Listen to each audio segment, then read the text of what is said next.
Jeremiah, welcome to the show. I'm really excited to have a chat with you today.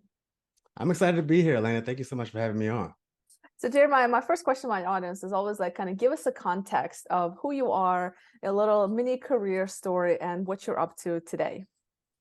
Yes, so I've been in the HR and recruiting space for nearly 10 years, which is kind of wild to say out loud that I've been in such a space for around a decade. But I got my start in HR and recruiting at a DC nonprofit where I hired temps from staffing agencies, and the ones we wanted to keep, I would convert them to full-time employees.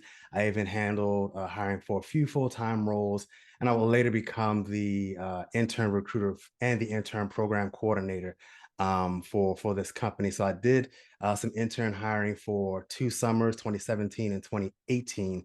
And then in the fall of 2018, I made my move to my current company, Axios, where I started as a senior recruiting coordinator, supporting hiring for our tech teams. I did that for about 2.5 years. So in that role, I wasn't actively recruiting folks as I was in my previous role. But the difference, which I appreciate, is at Axios, I got to start from the ground up and get proper training and coaching.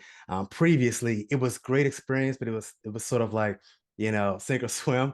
But in the role that I joined, or stepped into at Axios when I joined, was more of a support role. So again, I did that for about 2.5 years, and then in early 2021, I positioned myself to take on rather a more lead role in recruiting, hiring interns again, so coming full circle, and then also hiring for our general and administrative or G&A team. So your accounting, your finance, your HR and operations, and then in the summer of that year, 2021, I got promoted to a lead role, handling hiring for those specific verticals. But later in the fall, at around Q3, maybe Q4, I was asked to lead sales and revenue hiring for Axios Media, which is where I am today. So now I hire for all of the roles who generate money for the company. So I hire for the sales team, the account management team, marketing, events, and the Smart Brevity Studio. So if you make money for the company, I've hired you at some point, right? And aside from my day job as a recruiter at Axios, I joined the podcast space along with folks like yourself. I launched the Workin At Work podcast. So it's working without the G. You can see it right here. But it's Workin At Work. Episodes air monthly, and the show is designed to help folks who are struggling to be their full selves at work, struggling to achieve what's called workplace authenticity. My target audiences are women and people from underrepresented groups because, in my opinion, we struggle to achieve workplace authenticity more so than our brothers who are, white hetero cis men who don't identify as veterans or active duty military or military spouse, or identify as having a disability. So the stories that my guests and I share are meant to help people on their journeys to being their full selves at work, at home, no matter who's in the room. My other target audience is business leaders, because they need to know what their colleagues in these groups are going through. And my hope is that the stories will help them be more empathetic and foster an environment of psychological safety, where psychological safety can be fostered and grown. So that's a little bit about me. Recruiter by day, podcaster by weekend. That's awesome. And I love it then on the last part that you mentioned that you have those two audiences because, there's just two sides to this, and like both sides really have to be aware and share that knowledge. So I love that. I'm definitely going to dig into it a little bit deeper. But before we go into your podcast, which I'm sure we're going to spend hours just on that alone, but I'm just curious, were you, because I kind of fell into recruitment from my side, and when I talk to recruiters, it's like, well, people can just kind of fall into recruitment, but I'm curious, like, when you first started off in that HR career, is it something you studied at university, or is it something that you just kind of found? I'm always curious, like that connection between what did people kind of think about when they were younger and study perhaps, and where they end up. Yeah, that's a great question. To your point, I found that the people that I know in recruiting, most of them stumbled into it. I know one person in my entire recruiting network who intentionally went into recruiting. And I like to say that recruiting and HR found me. So before I got a taste of recruiting at this nonprofit that I was speaking of, Hmm. before I jumped into recruiting on that team, I was actually working on the office services team at that company. So basically working in the mailroom, running copies, Hmm. basically an office handyman fixing minor repairs here and there. So I did that for nearly a decade. And I showed some interest in other things at the company. A good friend of mine who was on the communications team, he was running, what was it? He was running and streaming our live events at the company, and I took an interest in it. And so I started helping to stream live events. That didn't lead to me getting to HR, but I think people saw in me that I had other aspirations, I had other interests. And one of those people was the head of HR at the time. She called me, left me a voicemail. When I saw that I got a call from her, I was like, wow, somebody from HR is calling me, what's going on? And she started her Mm. message off with, nothing bad, but I have this opportunity for you. So she had asked me if I was interested in working with the HR team and the accounting team in a role that they had opened up. It was an office assistant role, and it was working with the accounting team 4 days a week and with the HR team 1 day a week. And I originally said no at first, which is kind of weird when I think about it. I said no at first because I wanted to see where this audio visual, streaming thing was, where this was going to go. I'm a Christian, so I pray quite often about decisions that I'm going to make. And so one of the recruiters on that team came to me and asked me about the same opportunity. And at this time, I had been praying about what I wanted to do next. And so when she came to me, I was like, wow, maybe this is another opportunity. Maybe this is the answer here. So I took that role working with the accounting team and the accounting team 4 days a week and the HR team 1 day a week. And I did that for about a year and a half, a year some change. And that accounting role as an office assistant evolved into a payroll administrator role when the payroll administrator we had left the company. So I took on that. And that is when I learned that I'm not a numbers guy. I'm not a spreadsheets person. I don't like being in my office all day looking at numbers. And the 1 day a week I had with our HR team, I got to interact with candidates that were coming through. So that was when I realized I'm a people person. This was around 2013. So that's when I realized I was a people person. And I hated looking at numbers. I hated looking at spreadsheets. So once an opportunity opened up after about a year doing that on the HR team full time. So the way it happened was one colleague was on the way out the door to move to another company, and another colleague within that team wanted to take her spot. And then I wanted to take that other colleague's spot. So that worked out. So I was able to get into the HR space that way. And that's why I got my start working with temp agencies and things like that. So yeah, recruiting found me. And once I realized that I was a people person, it made sense for me to continue on that path. Mm. And what I love about that story is that, and why I like to ask people this is because it's always, especially the young people, the young audience that I have, those that are kind of maybe looking to get into specific careers, or maybe career change seekers that are listening to this. And often we look for these formulas, these like, well, what's the steps? And the reality is, the more I ask these questions, it's usually a similar story in terms of, well, I've kind of stumbled on it. I was very curious. I was open. I was able to kind of recognize opportunities. And that's what it sounds like. You were able to kind of recognize opportunities, put yourself forward and say, I might be interested in this, and also have this sort of belief, some kind of internal push where you're like, okay, maybe this is it. And I think it's just bringing that awareness to all of these different factors that often just leads us to that pathway, although it doesn't always look very clear in the beginning, but by being curious and trying things and experimenting and believing in it and kind of just doing some action towards something will Mhm. you usually end up in that right pathway. And I think like I always said, the action always trumps inaction, right? So I think it's Yeah. just just taking action towards something and maintaining that curiosity, which I feel kind of Mhm. I hear that theme when you're speaking. That's kind of where it's at. Yeah, yeah. And I would add to that piece, everything you said was spot on, but I would add to that, just knowing, like, there's no formula, like you said, right? Knowing what you want to do. For me, it was realizing that I'm not a numbers person. It took Hmm. but it took my curiosity, to your point again. It took my curiosity and being open to new opportunities and open to new change to come to that realization. I would not have known that I was such a people person had I not got into a role or an opportunity where I could figure out who I am.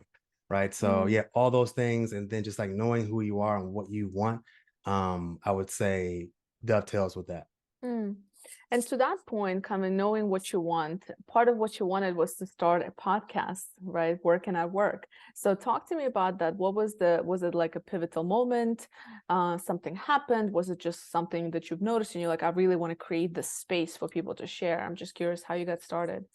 Yeah, great question. So when I joined Axios in 2018, I had gotten exposed to how recruiting should be done, by how I feel it should be done. And very early on, I wanted to create some type of content. So it started like this. I wanted to create content for recruiters. I wanted to Mhm. create content that were going to make recruiters better. I didn't know what that was going to look like. I didn't know if it was going to be a YouTube show. I didn't know if it was going to be a podcast. Didn't know what it was going to look like. So this idea is floating around in my head for several years until I could figure out what the hell to do with it, right? And so 2021 happens. 2021 happens. And so around the fall of 2020, or winter rather, I am gearing up to take on this lead role that I mentioned to and alluded to earlier. And I'm dealing with a lot of internal battles. So there's imposter syndrome. And for those of you who don't know what that is, imposter syndrome is basically a voice in your head that tells you you're not worthy of where you are. You didn't earn it. You're a phony, right? So hearing those voices in my head over and over as I was training to be a lead recruiter was something that I was struggling with really heavily. Mm. Another thing was the stress that fell upon me whenever I had to lead a meeting with VPs in the room or with my manager in the room. I didn't want to fail her, right? I didn't want to not do my job well in front of my manager. I wanted to look like a subject matter expert to the VPs that I was supporting. So a lot of stress and anxiety came with that. And it really took coaching from my manager, who was amazing, by the way. I knew she wanted to see me win, but it took coaching from her. It took therapy from a professional coach to help me realize that my manager did want to see me win. She wasn't ever trying to create a situation where she can say, got you, right? And if I did something that didn't come out right or I could have executed better on, she would give me feedback, right? And I had to be open to that feedback. So my coach, helped me to realize that. My coach gave me tools to deal with the anxiety and stress that I was dealing with. Whenever I had to, go into a meeting, I would practice these exercises. Whenever I carry stress in my face, so whenever my face would start hurting, I would go to the side and do these practices and then come back. Mm. And so as I'm doing this, you know, Q1 2021 rolls around, and Q2 2021 rolls around. I'm getting better at my work, and I'm incorporating these stress relieving practices and getting more confident. And then last year I got promoted to the lead role, which really boosted my confidence in such a way that imposter syndrome didn't really impact me as much as it did prior to. Now, that's not to say that I'm over it and I don't suffer with it anymore. I do sometimes, but I have a way of dealing with it that really shoves it to the side pretty quickly. And part of that just is basically looking into the past and thinking about the hardships that I encountered before and saying, Mm. "Hey, I've done this before. I've done worse. I can do this." So after being promoted, and really building my confidence and looking to my manager and my coach for guidance, I realized that this idea that had been floating around, I could do something with it. And I felt this was a time where I felt like I was really bringing my full self to work. I was really embracing myself more fully. I don't get hung up about being the only Black person in a room anymore. I Mhm. don't get hung up about being the only male in the room. Mhm. I don't get hung up about being the only person to just finish their degree in their late 30s, 40s. I Mm. don't get hung up on those things anymore, Mm. because I have the confidence within myself, right? Mm. And so the idea that was floating around, I was like, you know what? I can create a show on how to show up to be your full self. I can create a show on workplace authenticity. So if I'm struggling with this at my age, there's got to be others who are struggling with it too. And so that's how Working at Work came to be. Mm, So around the fall of that year, 2021, I started really thinking about what the mission of my show would be, what my audience would be. mhm, And so, yeah, the goal is to really just share those stories. I share my story very openly. My guests share their stories very openly. I always ask them, if they were to leave advice for listeners, like what would it be around, bringing your full mhm, self to work, dealing with things like imposter syndrome, microaggressions, mhm, and all these other topics. And I try to get voices from every underrepresented group. I still have a lot of work to do. I'm only 7 episodes in. As I said, mhm. they're monthly episodes. Yep. But I'm already looking for season 2. So I've already got some guests potentially lined up for season 2 to, Yeah. to get more voices and talk about those experiences in the workplace. And the Mhm, beauty of being able to be where I am today is I can take this and not only show up as my full self, whether the CEO is on the call or whether, one of my colleagues is on the call, but I can be this best version of me no matter where I am. mm, This version of me that is talking to you right now, this professional, this father, this Black man, mhm. this is the best version that I've ever been.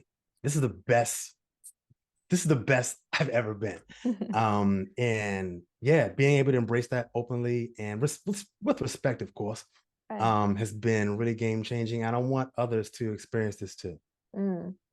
Listen, it's such an important topic, and as you know, I'm in that talent development acquisition space, and it's such a need for all of us. Like you said, it doesn't matter. It's not about age. It's not about anything. It's just I think it's a human experience that we all often go through, and so it's just such a great topic to cover. I'm curious, and I'm just curious because as I do my podcast, I learned so much about myself throughout these conversations and about Yep. topics. And has there anything like from your side, have you kind of noticed anything that you're like you didn't expect this thing to come out of it, or any themes maybe that came out of that, or something that you found surprising, like just anything that you might have come across over this last 7 episodes? Yeah, so there are a couple of things. One, when I started, my audience was just those groups. But then I had a colleague who she listened to one of those episodes and found so much power in it. And she reached out to me and was like, Mm, so she leads manager trainings at the company. And so she asked me if it was okay if she could share that episode as part of curriculum content for manager training. And so that's where that mm, second audience came into play, business leaders. So yeah, that was a surprising thing. I didn't see that coming. mm, Another thing I would say is, so I'm married with 2 kids, and when doing this show, I maybe 4 episodes in, I noticed where I was really fully showing up as myself. mhm, And it was mostly during the recordings of my show. It was mostly during work. It was mostly during events with family and things like that. But at home, I I I I I had a lot more deference to like, making sure my wife was good, making sure my kids were good. And what I realized was, how can I be this guy who shows up to be his full self no matter where he's at, but holds himself back in his own home? mm, Right. And that's not a reflection on my family or anything like that. sure. That is just the stance that I've taken for so many years.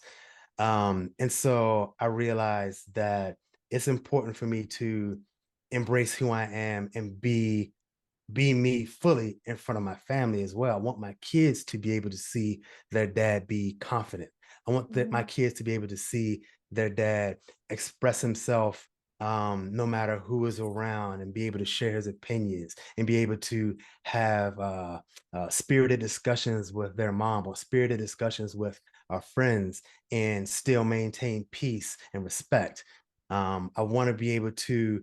So my wife, she's a white woman, and we recently went to visit my family for Thanksgiving holiday, and I had all these hair products, and she was like, "Do you need this? Do you need that? Do you need this?"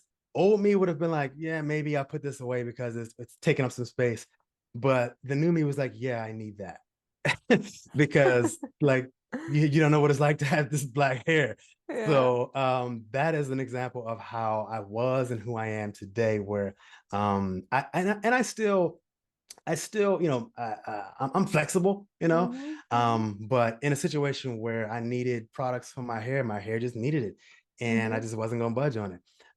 So those are the two things I would say that that I have found surprising that I did not expect to come out of doing this podcast. The mm, content being good for business leaders and inspiring me to take that embracing of myself that I do at work and on my show and doing it at home and being that example for my children.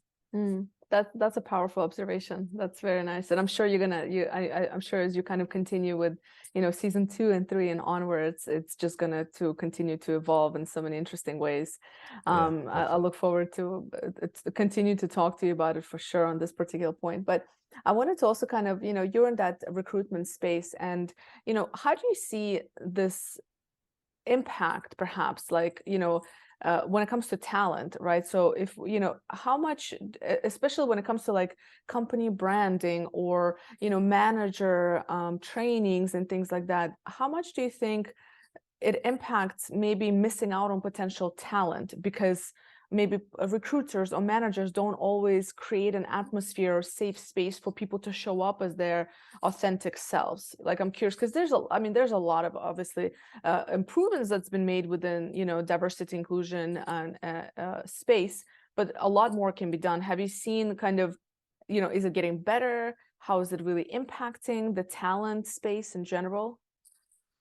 This is a great question, and I'm sure someone much smarter than me could have a really detailed answer. But what I would say is, as a recruiter, I talk to a lot of folks on a daily basis, and a lot of the things that people are interested in is the culture of the companies that they're Mm, considering working for.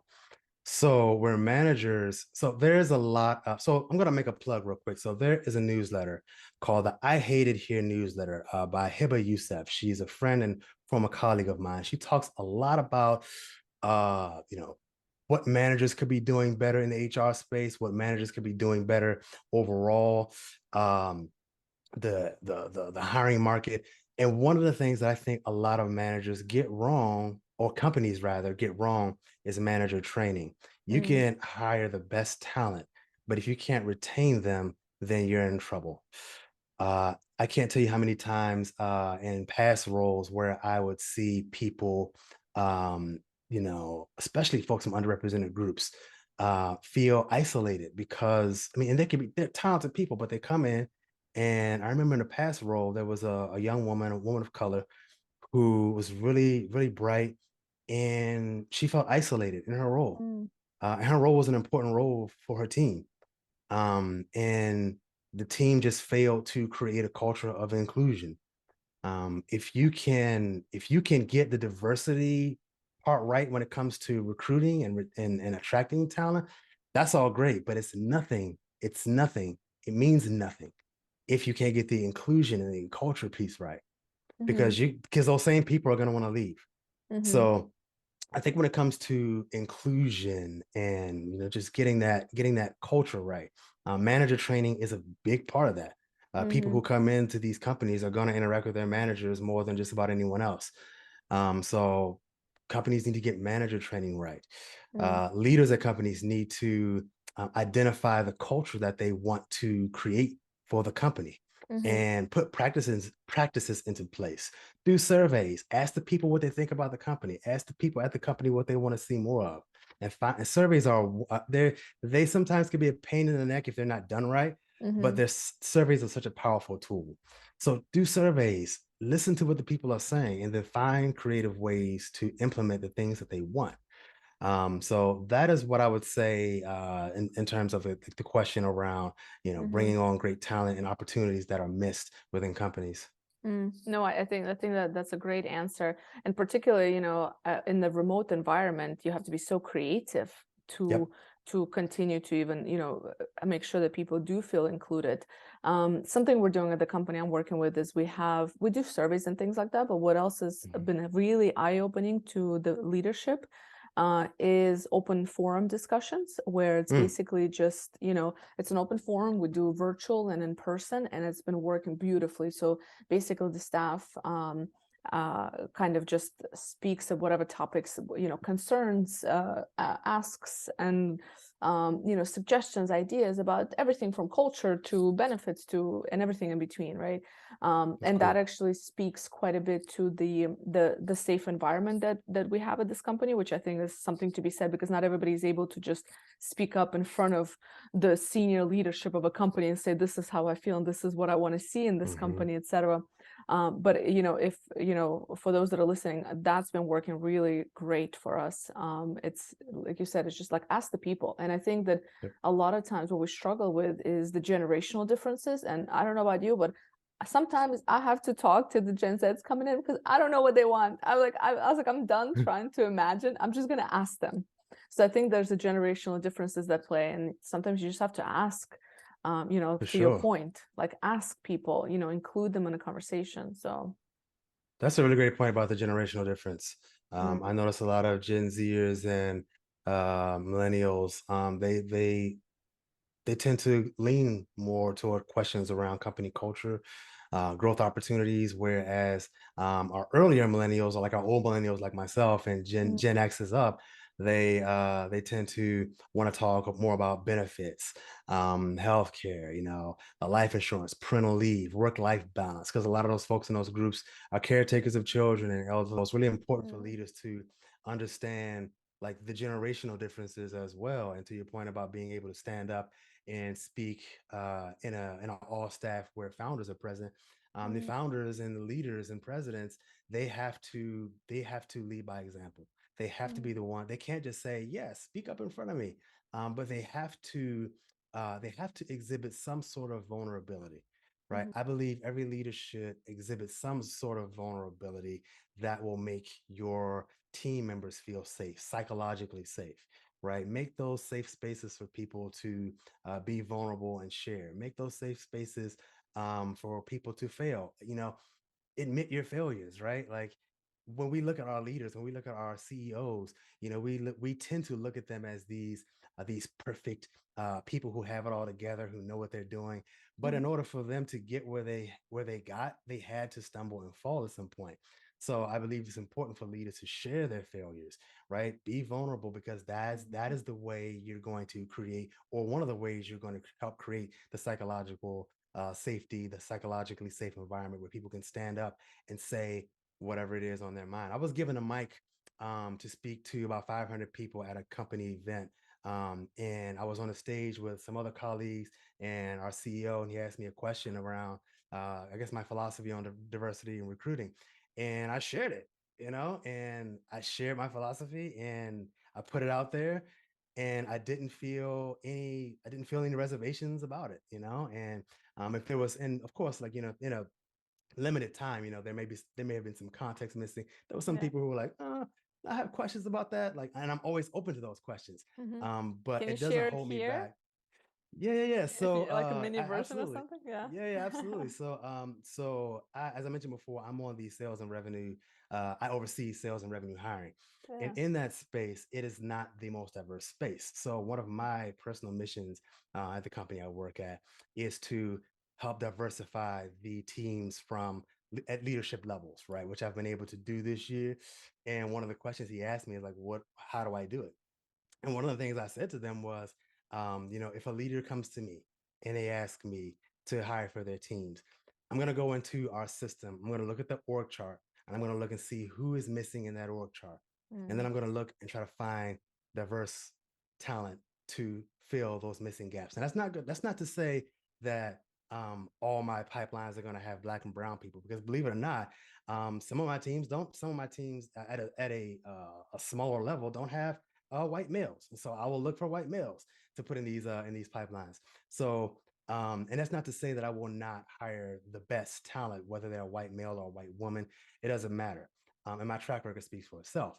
But I will make a intentional effort to source and find people from different groups, mm, because the best way to foster innovation is to have different ideas.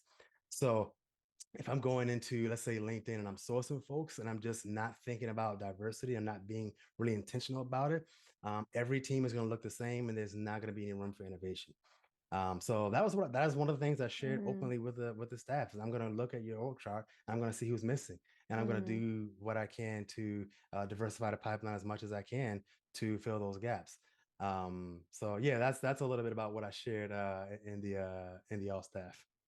I like that. And you're so right. I mean, again, like I get where you're coming from recruitment. You're right. If you're not intentional, if you're not, if you're not keeping your eyes open, because especially we get so busy, and sometimes you're like, I just need to fill a role. I need to just find the best one and like moving on. So unless you're intentional, I think that's the key. Now you made me think Absolutely. about my practices. Oh my goodness. I need to go back. I need to re-interview some Well, people maybe, but I'm happy to grab some time offline to connect and, and yeah. share my philosophy a little bit more. For sure, for sure. No, that's super interesting. And so, talk to me a little bit more about, if you had a question that you wish people would kind of ask themselves, whether it's leaders or individuals, what would you encourage people to ask themselves or, think about more often? It's a great question. So the one question I would ask folks to think about more often. So it's two questions. Okay. Who am I today, and who do I want to be tomorrow? Tomorrow, figuratively, of course. Mm-hmm, mm-hmm, Uh, and when I think about this in my own life, I share my story a little bit. I talked a little bit about who I was before I got to where I am today. Then I was someone who was nervous about leading meetings, putting people on pedestals, and showing up as my full self, battling imposter syndrome. That is who I was. I wanted to be the opposite of those things. I wanted to, and so now, what I would say to myself is I want to be someone who can check imposter syndrome. I want mm-hmm, to be someone who uh, doesn't necessarily take people down off pedestals to make myself feel better. But if anything, put myself up on those pedestals. We tell ourselves take folks off the pedestals. I'm not a big fan of lowering other folks to make myself feel better. So if I'm going to have you on a pedestal, then what I'm going to do is put myself on that same pedestal. mm-hmm, So put myself on that pedestal, show up in meetings and be that subject matter expert and embrace your full self, no matter who's talking. So mm-hmm, that is who I wanted to be. And so I found steps to get there. So the questions are who am I today, and who do I want to be tomorrow? mm-hmm, And then you'd have to I would suggest you find the right steps and the right people to help you get there. Your circle. You had to consider your circle, right? I was just having a conversation with my cousin last week, and one of the things he said, and it's been said in many different ways, but he said if you're the smartest person in your circle, then you need a new circle. If the mm-hmm, people in your circle aren't going to help elevate you, whether intentionally helping you or whether their actions inspire you to take it to the next level, you need to find a new circle that's going to help you to get there. You're going to have to find the resources. If you're listening or watching, you've got two podcasters who are in the business of uplifting people. Listen to podcasts, read books. Um, and this doesn't have to be limited to you as a professional. This can be mm-hmm, your professional life. This can be you as a parent. This can be you in your faith. Um, you know, just ask yourself, who am I today, and who do I want to be tomorrow? So those are mm. the two questions that I would pose to folks that I they love should that. really, really consider. Yeah, those are awesome. And before I ask you the final question, tell us a little bit about where do you hang out at online?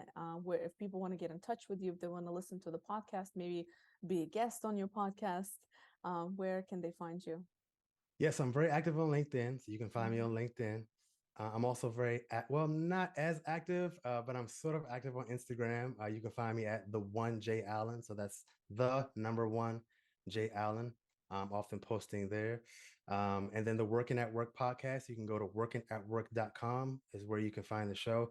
You can also find the show on Apple, Spotify, and the Amazon app. Okay, awesome. And my last question to you, if you had a magic stick to change something in the world, what would it be?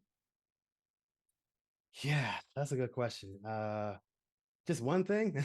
I'm sure No, there's many. Choose one today for today. yeah, one for today. I would bestow empathy on everyone. Mm, And for those who know me, they know that my top strength is empathy. I think if people were more empathetic, it would solve a lot of the world's problems, from war to psychological safety to parenting. Mm, One of the things that I think helps me to be an effective leader at work, an effective recruiter at work, is the empathy I have for my direct report, is the empathy I have for my team members. I would check in with them and say, "Hey, how y'all doing? Are you drowning? Are you suffering?" mhm, And if they tell me yes, then that really makes me work harder to find someone for them. mm, I try to use more empathy when I'm interacting with my children. I try to put myself in that 7-year-old's position when they're upset about something. I try to put myself in my 4-year-old's position when he's upset about something, right? So I try to be a good parent to my daughter, my son, using empathy. My wife, whenever she brings something to my attention that I don't necessarily agree with, I try to mhm, see it from her side. mhm, My mom, my family, my friends, my siblings. I yeah. always try to put myself in other people's shoes. So I think, yeah. So to answer your question, if I had a Mhm, wand that I can wave, it would be to be. I would use it to bestow empathy on everyone. mm. The world would just be a much better place if people were more empathetic and people were more open to the other side, not just seeing things from their own perspective. Mm. I couldn't agree more on that. I couldn't agree more. I'll double down on that empathy magic wand. Thank you so much for joining me today. Really, I had a great conversation with you, and I look forward to what's to come on Working at Work, and look forward to listening to more of your episodes as well. Well, thank you so much, Elena, for having me on the show. It was a great conversation. I had a lot of fun. Thanks for having me.